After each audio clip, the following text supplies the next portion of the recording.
Alright, thanks for tuning in. I'm going to quickly show you how you can customize any hat you want by replacing the button on the top.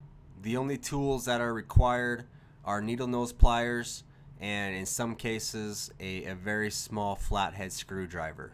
Make sure to hang tight to the end of this video where I show you where you can get some of these buttons and also share a tip on how you can stretch a hat back out that has shrunk. Okay, here's this custom Milwaukee Brewers hat that I'm going to use. Now all hats have a button on top and a pin underneath, and you have to pry that pin out from underneath. For this example, the pin was really stuck in there, so I had to use the small flathead screwdriver to kind of pry it loose from that button. Once you pry it loose, you can grab your needle nose pliers and start cranking away on it. And don't get discouraged if it seems a little difficult. They like to really drill those in there. If you're lucky, it'll just be a one prong pin. This one right here is a three prong, so it's a little bit more difficult, but keep tugging at it. Try not to twist it too hard. That might tend to tear the thread a little bit more, but just keep pulling and it'll come out.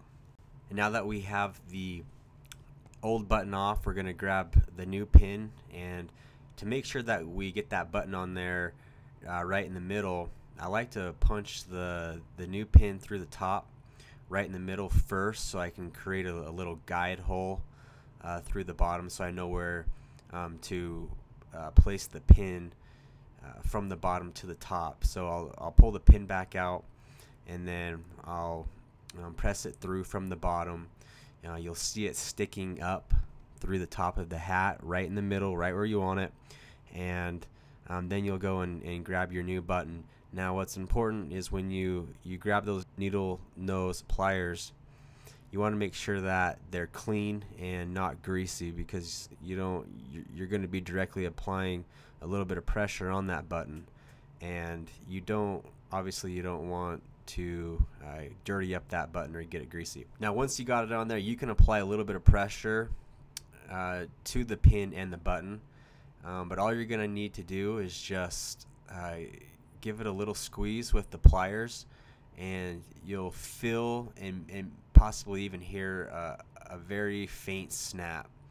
And once you hear that, that baby is on. And so remember, the only tool that you really need is a needle nose plier and possibly a small flathead screwdriver, plus obviously your new button and hat pin. And to purchase the button and hat pin, just go on over to hatbuttons.com and you'll be able to purchase them there. And here's the tip that I promised you from earlier about how to stretch your hat back out. So place the hat around your kneecap, and then holding on to the inside of the hat, you're going to want to pull, tug slightly. You'll hear it kind of stretching. You don't want to pull too hard, but a slight tug will definitely stretch that hat back out for you.